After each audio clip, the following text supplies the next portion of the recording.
Welcome to HR solutions. और इस video में बात करेंगे फ्लोटर हेल्थ इंश्योरेंस के बारे में। बट फ्लोटर हेल्थ इंश्योरेंस को समझने से पहले हमें समझना पड़ेगा कि इंडिविजुअल हेल्थ इंश्योरेंस। तो इंडिविजुअल हेल्थ इंश्योरेंस जो होता है वो एक पर्सन को कवर करने के लिए होता है। बट अगर उस पर्सन की फैमिली भी हो जाए, आगे जाके उसकी वाइफ भी हो, उसके पेरेंट्स भी हों और उसके बच्चे भी हों, अब वो इंडिविजुअल अपने प्लान में सबको इंक्लूड कर सकता है। बट इसके लिए अब उसे थोड़ा प्रीमियम ज़्यादा देना पड़ेगा, क्योंकि पहले वो एग्जाम्पल के लिए 10 लाख रुपए ही कवरेज ले रहा था, बट प्रोबेबिलिटी भी कम थी कि उसका क्लेम आएगा, क्योंकि सिंगल लाइफ थी। अब मेंबर्स ज़्यादा हो गए तो प्रोबेबिलिटी भी ज़्यादा बढ़ चुकी है। एक्सीडेंटल क्लेम्स या इंजरी के क्लेम्स या फिर कोई डिजीज होने के चांसेस भी बढ़ गए हैं, तो इसलिए अब उसे ज़्यादा पे करना पड़ेगा सेम कवरेज के लिए। बट अब प्रोबेबिलिटी भी क्लेम लेने की ज़्यादा हो चुकी है। तो पहले जब ये कॉन्सेप्ट आया था फ्लोटर हेल्थ इंश्योरेंस का, तब सिर्फ एक बेसिक सम एश्योर्ड हुआ करता था। फिर धीरे धीरे उसमें थोड़े अपग्रेड आए, तो फिर उसमें नो क्लेम बोनस को इंट्रोड्यूस करा गया। अगर आप क्लेम नहीं करते तो आपकी पॉलिसी में कुछ नो क्लेम बोनस, मतलब कुछ कवरेज आपकी बढ़ जाती है। वो डिपेंड करती है आपकी पॉलिसी के अकॉर्डिंग। वो 50% भी हो सकती है आपके सम एश्योर्ड की, वो आपकी 100% भी हो सकती है, 200% भी हो सकती है, और वो किस स्पीड से बढ़ेगी वो भी पॉलिसी टू पॉलिसी डिपेंड करता है। फिर नो क्लेम बोनस के बाद आया आपका रीस्टोर, रीफिल, रिचार्ज। तो ये आपकी एडिशनल कवरेज और बढ़ा दी गई कि अगर आप नो क्लेम बोनस और बेसिक सम एश्योर्ड को भी एग्जॉस्ट कर लेते हैं, यूज़ कर लेते हैं, तो उसके बाद फिर आप क्या करेंगे, तो आपके पास रीस्टोर, रिचार्ज, रीफिल अवेलेबल होगा।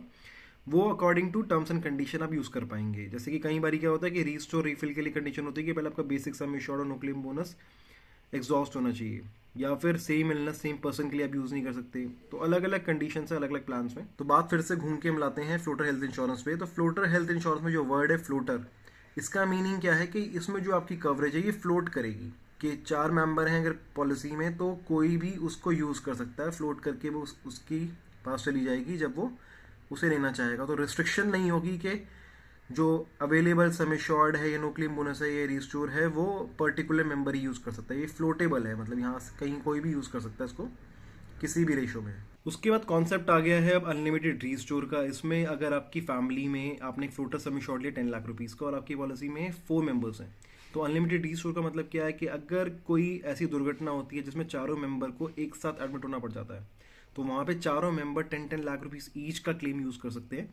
नो क्लेम बोनस को वो किसी भी रेशो में यूज़ कर सकते हैं। तो यहाँ पे 10 लाख की पॉलिसी में वो एक साथ कम से कम 40 लाख रुपए का क्लेम ले सकते। तो यहाँ पे भी ये सम एश्योर्ड जो है इस पॉलिसी में 10 लाख ही है। और जो नॉर्मल पॉलिसीज आती थी फ्लोटर की पहले, जो नॉर्मल पॉलिसीज आती थी फ्लोटर की पहले, उसमें भी basic sum assured 10 lakh rupees ही है। बट यहाँ पे क्लेम के टाइम पे बहुत जमीन आसमान का फर्क आया था। तो अभी ऐसे दो प्लान्स हैं, एक है नीवा बूपा का रीएश्योर, एक एचडीएफसी अर्गो का ऑप्टिमा रीस्टोर।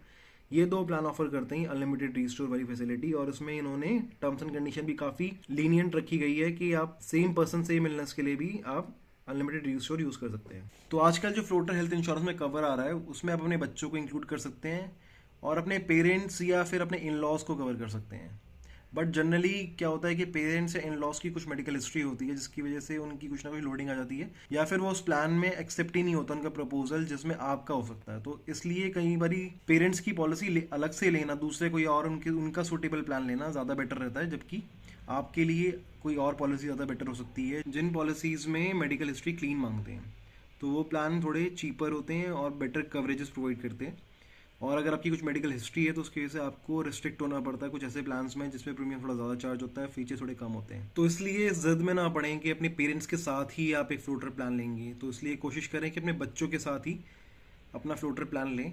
और इवन कई बार क्या होता है कि बच्चों की भी कुछ बॉन्ड डिजीज होती हैं, तो उनके लिए भी कई बार थोड़ा सा अलग प्लान लेना ज़्यादा सूटेबल रहता है। तो इसलिए बाइफिकेट करके लेना ज़्यादा बेटर होता है कई बारी ऑप्शंस। और एक ही प्लान में सारे इंक्लूड हो जाए ऐसी ही कोशिश करना थोड़ा सा कई बारी अनसूटेबल रहता है, और थोड़ा सा प्रीमियम भी ज़्यादा चार्ज होता है और फीचर्स भी आपको कम मिलते हैं। Max Bupa health insurance company ने तो एक ऐसा प्लान निकाला था जिसमें 21 रिलेशनशिप्स एक साथ ही कवर हो जाती थी सारी।